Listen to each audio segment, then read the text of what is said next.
हम अपने daily lives में ऐसे कैसे, मतलब जो व्यूअर्स हैं उनके लिए मैं एक क्वेश्चन पूछूं कि वो लोग कैसे कंट्रीब्यूट कर सकते हैं छोटी छोटी स्टेप्स लेके, ताकि वो लाइक इस क्लीन अप ड्राइव का हिस्सा बन सके, to make India greener and cleaner. So I would like some Twinkle to go first.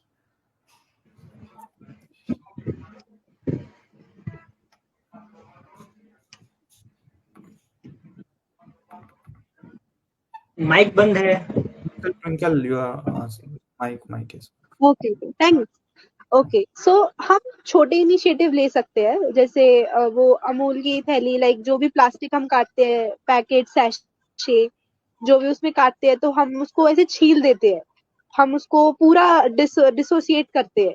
तो अगर हम उसका एंड डिसोसिएट ना करें तो होता है ना कि उसको क्लीनिंग में बहुत इजी रहता है। I tell you why I know this, because we were cleaning plastic, so we used to give this plastic cleaning this assignment was for women, for like women from that rural background from Noida itself.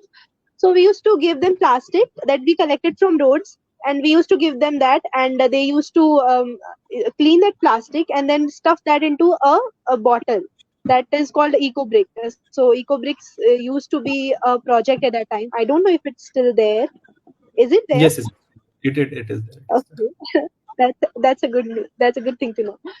हाँ, so ये करते थे कि उनको देते थे और वो साफ करके देते थे। बट बीच में कुछ तो हुआ कि हमें लॉकडाउन वगैरह का बहुत सीन चल रहा था, तो हम लोगों के पास नहीं रहा था कि विमेन नहीं आ पा रही थी, and there were some disagreements also, so we started doing that on our own, और हमने खुद सफाई करनी चालू की। एंड देन वी रियलाइज कि ये जो छोटे छोटे प्लास्टिक होते हैं, ये सोप में से फिसलते हैं, इनको क्लीन करना is very tough. And then I realized कि आगे से now it has become my pet peeve. Whenever I see a small microplastic, then I am just like, no, I won't let it happen. I have spread so much awareness. I have nagged people on this, that don't do it, don't dissociate it completely. Do you know where will it go?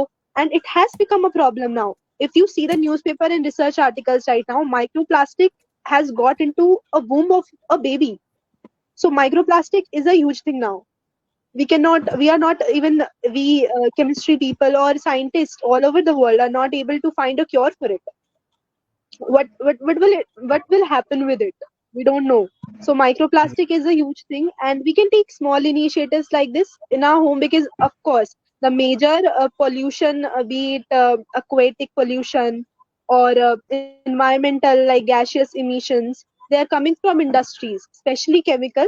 I know this because I am from chemistry domain, so I know that chemical industries are quite a thing in sustainability.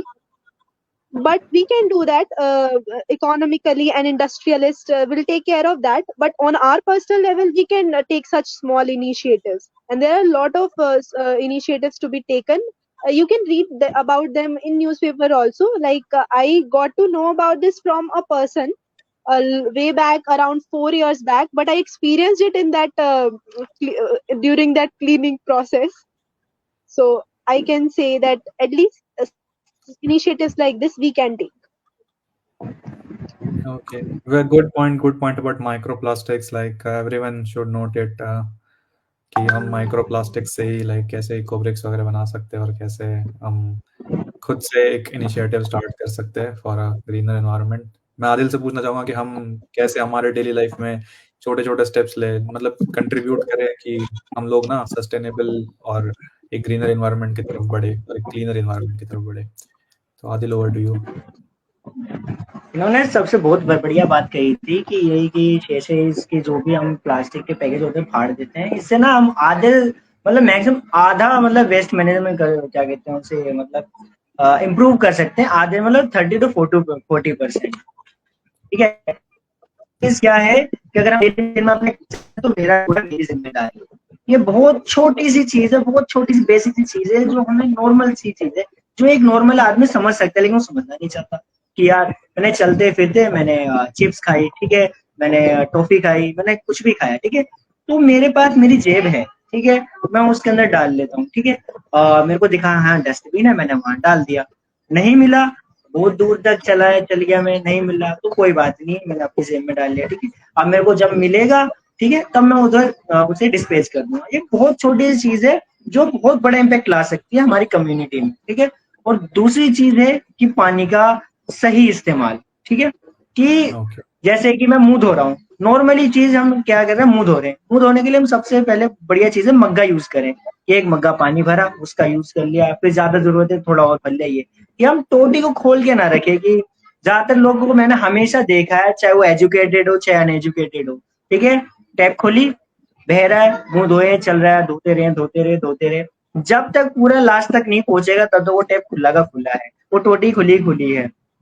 ये बहुत ही बेकार चीज है, ठीक है। अगर हम सिर्फ मुंह धोने से स्टार्ट करें अपना, कि हाँ भाई मुझे मुंह धोना है, मैंने मग्गे का इस्तेमाल करना है, ठीक है, मैंने कर लिया। हाँ, अगर मेरे पास मग्गा नहीं है, ठीक है, तो मुझे क्या करना है, मैंने टेप खोली, थोड़ा पानी लिया, फिर बंद कर ली, फिर धो लिया, फिर थोड़ा सा खोला, फिर ले लिया। इससे हम बहुत पानी बचा सकते हैं। और हाँ, और फिर आता है हमारे नहाने पे, कि हम नहाने पे उसको कैसे क्या क्या करें।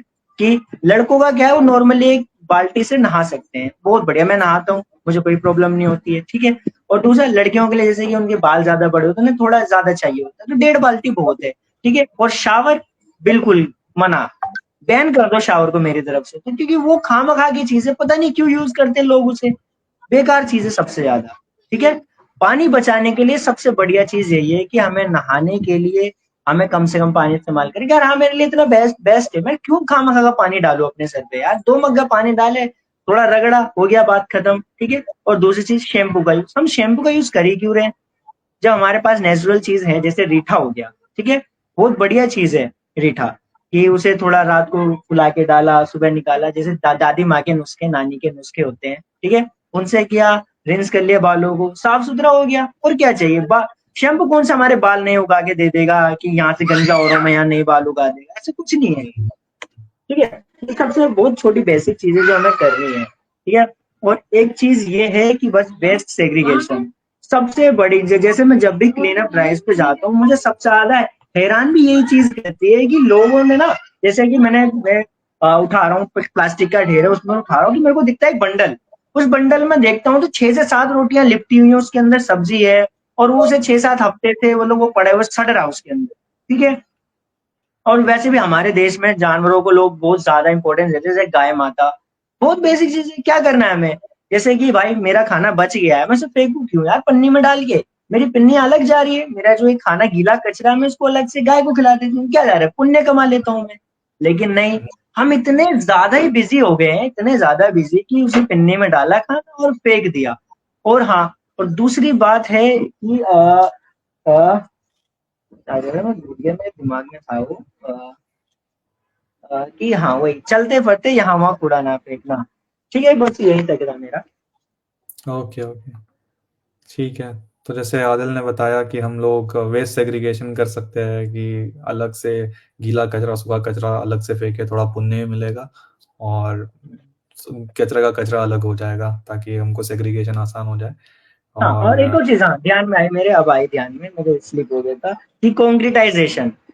यार मैंने हमेशा देखा है, अगर आप लोकली एरिया में रहते हो तो, कि ना लोगों के अंदर पता नहीं क्या दिमाग रहता है, यार मेरे यहाँ थोड़ा सा पानी जम रहा है, मैंने कंक्रीट लगा दी, थोड़ा और जम रहा है, फिर उसके ऊपर धीरे धीरे लेयर बाय लेयर हम जमाते आ रहे, कि हमारे अब में आसपास हम अपने एरिया में देखें कि मिट्टी है कहाँ, खुली जमीन है कहाँ, है ही नहीं, हर जगह कंक्रीट कंक्रीट कंक्रीट कंक्रीट, जिसकी वजह से जो हमारी क्या कहते हैं, पानी जो है वो ढंग से रिस्टोर नहीं हो पा रहा है मिट्टियों में, बहुत बड़ा ये कंसर्न है, जो हमारी सस्टेनेबिलिटी को बिल्कुल ही तहस नहस कर रहा है। कि हम अपनी अपनी विकास विकसित तो हो ही जा रहे, कॉन्क्रीटाइजेशन भर भर के कर रहे हैं, लेकिन पानी कहाँ जा रहा है, पानी कहीं जा नहीं रहा। और उसके कई सारे अल्टरनेटिव्स हैं कॉन्क्रीटाइजेशन के, कि हम इसकी जगह क्या यूज करें, क्या जाए, लेकिन हम नहीं करते, हम नॉर्मल है क्या, सीमेंट लाए डाला, काम कर दिया, ये हर जगह चल रहा है, ठीक है। और हाँ, और दूसरी सस्टेनेबिलिटी के लिए सबसे इम्पोर्टेंट चीज ये है कि नेचर फर्स्ट, कि हमें सबसे पहले ये देखना है कि इन्वायरमेंट को यहाँ हार्म कितना हो रहा है, ज्यादा हार्म हो रहा है तो हम इस प्रोजेक्ट को करेंगे नहीं, इस काम को करेंगे ही नहीं। हाँ, इन्वायरमेंट को कम से कम हार्म हो रहा है तो हम इसको करने की सोच सकते हैं, इससे हम सस्टेनेबिलिटी को अचीव कर सकते हैं, वरना इसके हम कुछ नहीं कर सकते, क्योंकि हम चाहे कितने भी नए पेड़ लगा लें, फिर बाद में हम वही कर रहे हैं, उसे काट लिया, फिर लगा रहे हैं, हमने हाईवे बना दिया बिना सोचे समझे, कहाँ नदी जा रही थी, कहाँ क्या जा रहा था, कुछ नहीं, बस अंधाधुंध हम डेवलपमेंट कर रहे हैं, वो ज्यादा हानिकारक है हमारे देश के लिए।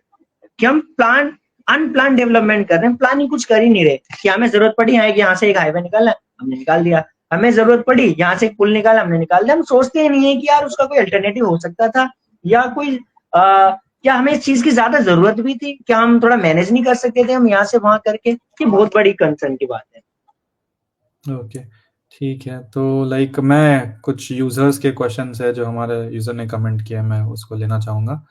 तो जैसे एक यूजर ने कमेंट किया है कि what are some of the most surprising things you have found during clean up events. तो लाइक आपने जैसे क्लीन अप इवेंट्स करवाया है आदिल, तो मैं आपसे पूछना चाहूंगा कि सरप्राइजिंग सबसे क्या रहा आपके लिए उसमें। सरप्राइजिंग सबसे पहला तो यही था कि गीला कचरा बहुत ज्यादा इजी है हमारे लिए, कि यार हम उसको बहुत अच्छे से निपटान कर सकते हैं। हर गली चौराहे पे गाय बैठी हुई मिलती है हमें, कि हमारा गीला कचरा निकला, उठा के डाल दिया, बच्चों को कह दिया हमने कि बच्चों जाओ डाल के आ जाओ, ठीक है। और दूसरी सरप्राइजिंग थिंग थी मेडिकल वेस्ट, कि हम बिल्कुल ही नहीं समझते मेडिकल वेस्ट क्या होता है और कितना हार्मफुल हो सकता है। कि मैंने देखा था, मेरी एक शॉप है मोबाइल की, वहां के बगल में डंपिंग है, वहां पे मतलब कूड़ा ऐसी फेंक देते, तो मेडिकल वालों ने वहां ना सिरिंज फेंक रखी थी, और चलते फिरते कबाड़ा चुनते बच्चे, उसके पैर में लग गई, उसके खून पे खून निकला यार है, ठीक है। अब आप सोच सकते हो कि कैसे क्या हो सकता है, कि वो संक्रमित है वो सिरिंज, ठीक है। फिर उसी टाइम में उसे डॉक्टर के पास लेके गया, उसे टेटनस की मैंने सुई लगवाई, जो भी मेरे से हो सकता था। और सोचो कि यहाँ एक कबाड़ी वाला नहीं है, हजारों कबाड़ी वाले घूमते हैं। हर एक, आप अगर लोकल एरिया में जा रहे हो तो जो गार्बेज पिकर्स होते हैं हर जगह है, और वो नहीं देखते कि क्या, ज्यादा तो नंगे पैर लेते हैं वो। और मेडिकल वेस्ट हमेशा मिलेगा भर भर के, सबसे ज्यादा सिरिंज। और जो क्या कहते हैं, जैसे कि अगर किसी को, जैसे हमारे में नॉर्मली कहते हैं पानी चढ़ाना, एक ग्लूकोज चढ़ा दिया, ठीक है, उसकी सिरिंज फेंकी हुई है, बहुत ज्यादा मतलब हानिकारक है, उसको बीमारियां भी बहुत फैलती राइट।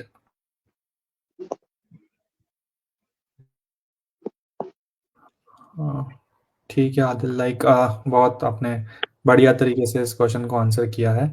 मैं ट्विंकल से पूछना चाहूंगा कि आपको क्या लगता है कि what are some challenges faced by volunteers in clean up drives. Challenges. Yes. Challenges as such, first of all, you should be free of any stereotype. You should be free of any superstition when you are a part of a cleanup drive, and you should do that out of interest from your within. Like the interest should come within. So Okay. challenges, external challenges that you can face is sometimes plastic is very tightly tied onto the trees or anywhere. So you may have to carry a knife with you to cut that. But challenges as such, there are no such challenges when you are in a group. Like Jago Bharat always conduct drives in groups, Okay. so there are no challenges as such as per my experiences. Okay. Hmm. Okay. Adil, आपको कोई challenges like हो गए? हाँ, मतलब एक problem है सबसे बड़ी, ये आती है हमें प्लांटेशन ड्राइव्स पे, जब भी हम प्लांटेशन करने जाते हैं। कि हमने एक लोकेशन देखी, हाँ चलो यार यहाँ प्लांटेशन कर, और वहां देखा मैंने कि ऊपर की जमीन बिल्कुल हरी भरी है, घास उग रही है बिल्कुल सही, मिट्टी भी नमी नमी सी है, और हम वहाँ प्लांटेशन जैसे करने जाते हैं, उसके लिए गड्ढा खोदते हैं। तो जैसे ही मैंने 1 फुट खोदा, प्लास्टिक का ढेर बहुत सारा बिल्कुल जमा हुआ गुच्छे में, ठीक है। फिर खोदा, फिर एक थोड़ी सी मिट्टी की लेयर आ गई, फिर खोदा, जैसे हमने बस 2 ही फुट अगर खोदा ना, तो उसके अंदर हजारों प्लास्टिक्स निकल आते हैं। कि ऊपर से हमने तो देखा यार हरा भरा है, बिल्कुल मिट्टी मिट्टी है, पार्क अच्छा है, लेकिन जैसे हमने उसे खोदा तो मिट्टी है, मतलब मिट्टी है, फिर उसके नीचे प्लास्टिक, फिर एक मिट्टी की लेयर, फिर एक प्लास्टिक की लेयर। फिर आप सोच सकते हो कि कितने फुट नीचे तक, धरती के अंदर तक प्लास्टिक जा रखा है, और हम उस पर लेयर बाय लेयर बना देते हैं, और हम उसके ऊपर मिट्टी डाल देते हैं, और हमें लगता है कि यार हमें तो छुटकारा मिल गया, यहाँ तो प्लास्टिक है ही नहीं। लेकिन फिर हम जैसे ही उसे दोबारा खोदते हैं तो गंद निकलती है बहुत ज्यादा, और ये सबसे ज्यादा हैरान करने वाली चीज है हमारे लिए। कि अब जैसे मैं अभी 3-4 दिन पहले गया था प्लांटेशन ड्राइव पे, ठीक है। और वहाँ मैंने देखा कि वहाँ मैंने कभी सोचा भी नहीं होगा कि वहाँ पर भी डंपिंग क्या करते थे लोग, कूड़ा फेंका करते थे। मैंने वहाँ कभी नहीं देखा था कूड़ा। जब हमने प्लांटेशन करने स्टार्ट करी, हमने 10-15 पेड़ लगाए थे, जितने गड्ढे खोदे वहाँ पर 2 से 3 फीट में हमें भर-भर के प्लास्टिक। और सबसे ज़्यादा चौंकाने वाली चीज़ यही है जो हम प्लांटेशन ड्राइव पे हमेशा फेस करते हैं। अच्छा। भर-भर ठीक के है। लेयर से प्लास्टिक की। ओह! ठीक है। लाइक आदिल ने बताया कि क्या चैलेंज उनको फेस करना पड़ा कि प्लांटेशन ड्राइव में। सरप्राइजिंग था उनके लिए कि लोग यहाँ पे कूड़ा फेंक के एक लेयर बना दिए पूरा ज़मीन के नीचे। तो इसी के साथ लाइक मैं एंड करना चाहूँगा यहाँ पे। Thank you so much Adil and twinkle for sharing incredible insights and stories. और व्यूअर्स, हम सबका एक छोटा सा एफर्ट भी एक बड़ा फर्क ला सकता है। आज का सेशन हमें यही याद दिलाता है कि हम सबका रोल है अपने आसपास के इन्वायरमेंट को साफ और सस्टेनेबल बनाने में। आप सबसे बस इतना ही कहूंगा कि अपनी जिम्मेदारी समझे और अपने एरिया में कुछ ना कुछ जरूरी स्टेप्स ले। आप सफाई ड्राइव्स ऑर्गेनाइज करें, वेस्ट सेग्रीगेशन को अपना सकते हैं, या बस अपने आसपास सफाई बनाए रखने में मदद कर सकते हैं। हर छोटी एक्शन मिलके एक बड़ी मूवमेंट बनता है। तो थैंक यू अगेन। Yeah, एक minute. Can you hear me, Pranav? Yes Akash, yes. So I just want to add you, मतलब if you प्रणव अगर आपने ये क्वेश्चन पूछा है तो आप मुझे बता देना, वरना I just wanted to ask from Twinkle also, because Adil का तो मुझे काफ़ी पता है, काम उन्होंने बहुत किया है और मैं मिल भी चुका हूँ। ट्विंकल से काफ़ी टाइम से बात नहीं हुई थी, बट ट्विंकल मैं ये जानना चाह रहा हूँ because you have worked in a lot of events team में भी और प्लास्टिक कलेक्शन ड्राइव में भी, सेग्रीगेशन में भी आपने बहुत तरीके के काम किए हैं यहाँ पर हमारे साथ भी, और शायद बाद में भी किया हो। तो मैं जानना चाहता हूँ, ये जब आपने यहाँ पर काम किया या आपकी प्रोफेशनल लाइफ में क्या कुछ हेल्प किया So you're प्रोफेशनल लाइफ में? inaudible. हाँ, hello, can you hear me now? हाँ, yeah. Right now you're audible. ये जानना या सो जो भी आपने काम किया यहाँ पर या कहीं पर भी और भी जगह, जो भी आपने सोशल वर्क से रिलेटेड काम किया, वो आपकी प्रोफेशनल लाइफ में ग्रोथ में क्या कुछ हेल्प किया? और एक और सवाल इसमें एडेड है, जब आप अपने बाकी कलीग्स में देखते हो या आप कभी अपने यंगस्टर्स को देखते हो, अपने भाई बहन या फिर अपने जूनियर्स से कहीं मिलते होगे कॉलेज में या कहीं पर, तो क्या आपकी अवेयरनेस उनकी अवेयरनेस में क्या लगता है कि क्या वो थोड़ा अवेयर्ड हैं या उनको समझाना आपको लगता है कि बड़ा मुश्किल है? आपका क्या एक्सपीरियंस आता है ये दोनों? Well, अगर awareness की बात करें तो I feel very proud of myself because I joined Jago Bharat voluntarily. I searched for a NGO on Connect 4, and then I came to know about and I joined. So my commute was also very tiring, but I came because I got to learn a lot. I had a lot of awareness, and at that time Videhi ma'am was from chemical background. So I thought that I am also a BSc chemistry student. Like I did not know the effect it makes on people who are concerned with the, like, sustainability is not restricted now. It is in every field, be it a textile industry, be it a chemical industry, be it automobiles, any industry you see. Sustainability has to be there. It is a must now. So you need to be aware for that also. So when somebody in interview, like I gave the interview for one of the MNC for my internship. So it is the world's largest chemical company. So they interviewed and they said that, okay, so you know that our company is very strict on sustainability and environment protection and all. So what are your views on that? So I described that I worked in an NGO, and there were the projects EcoBricks. So they also asked me to elaborate on EcoBricks. So I did, and according to according to my professional outlook, they were really impressed. I got the internship, and only I got the internship. I don't know the amount of impact that Jago Bharat made, but but they were quite impressed because it was something out of the box. They did not expect that this girl might have done something in out of curiosity in her young days, like in her previous UG days. But it helped a lot. It helps, and according to my perspective of mine, it helps a lot. I really feel proud, as I said, that okay, I have done something and I have got to know about a lot of projects that we did and how to execute, how to have an idea and then execute. That's something Jago Bharat provides.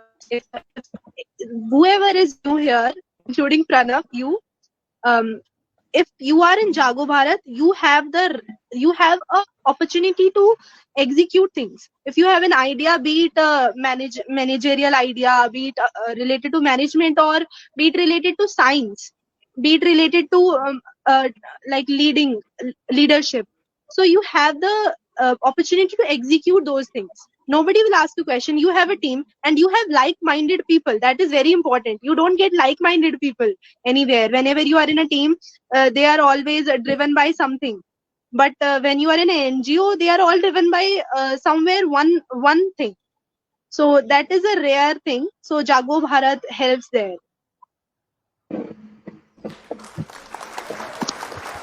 And Twinkle, That's all. my second question was like interacting with the younger generation when you interact with the juniors. Like, do you face anything like, are they aware? What is your experience when you're interacting with juniors? And when you tell them about this work, अगर आप बताते हो ये काम के बारे में, तो उनका क्या perception आता है, उनका क्या feedback comment रहता है? Anything you would like to share? Well, we in our class, whoever in even our juniors in our class, my peers, everyone, the institute that I am in is Institute of Chemical Technology. So everyone is related to chemistry only. So in chemistry, sustainability is a thing. So somewhere everyone is aware, but they have not taken any step to realize things. Like we have cleanup drives, we have plantation drives. I have been a part of a lot of them, but somewhere they're also doing it for the sake of having pictures and seeing new locations, visiting new locations, and sometimes celebrities also come and they are like, we are also very proud that youth is coming. So like that, but the impact factor is lacking. Like they are not able to create an impact, they are not able to nurture what they have done. They do the cleanup drive and then it stops there. And even being a chemical institute, when I was in the MNC, um, they were having a robust system of sustainability. Like even not a single drop of organic solvent or anything, they do not dump it in any aquatic, and even if they do, they have ETP installed, like if effluent treatment plants they have everywhere in all of every department of that company is having ETPs. So somewhere I thought that ETPs is necessary in our college also, because it is pertaining to chemistry. So when I said that to my HOD, so they said that it requires a lot of finance. So it is not possible now, but we are looking forward. And as you said, because I will be I will become a pass out from the next year on. So, but they said that we will definitely let you know if that happens, but we are looking forward. And as I said that funding is a problem, but in Jago Bharat we did Nukkad Natak for raising funds. So somewhere I know that raising funds, these are opportunities available, and I availed of them. I wish I could have done more. I wish I could have availed of it more, but it's okay. And that's all. I think juniors, they are all aware, but they have not done something, and they are not that much driven also. So that sets me somewhere apart. That's all. Just want to lastly add, like, I'm really proud of you, Adil and Twinkle. मुझे बहुत खुशी होती है और यही हमारी NGO की achievement है, प्रणव समृद्धि खुशी। इम्पैक्ट ग्राउंड पे दिखे तो ठीक है, लेकिन अगर मेंबर की ज़िंदगी में भी अगर आ जाए, जो अपनी वो लाइफ में इम्प्लीमेंट कर रहा है, उससे बड़ी खुशी की बात और कोई नहीं हो सकती। So I am really proud of Adil और ट्विंकल, थैंक्स फॉर कमिंग। और लास्टली मैं ये बताना चाहता हूँ, स्पेशली ट्विंकल, अगर आपको नहीं पता है तो ये हमारी इको ब्रेक थी जो हमने प्लास्टिक वेस्ट से बनाई है, ठीक है। ये हमारा एक सैंपल पड़ा है, इसका ऑलरेडी कमला मार्केट में बन गया है टॉयलेट। अगर आपको पता नहीं है तो आप जा सकते हो, आदिल ट्विंकल, कमला मार्केट में हमने टॉयलेट बना दिया। आदिल को तो पता है because he has created pamphlet. हाँ हाँ ट्विंकल अगर आपको नहीं पता है क्योंकि आपने एक्चुअल में ये बनाई दी थी, तो आप वहाँ जा सकते हो। और भी अगर कोई देख रहा है तो कमला मार्केट में जा सकते हो। ठीक। प्रणव नाग। ओके ओके, तो थैंक यू अगेन, और मिलते हैं अगले इवेंट में। स्टे कनेक्टेड, स्टे अवेयर, और मिलके काम करें एक क्लीनर और ग्रीनर इंडिया के लिए। जय हिंद, जागो भारत।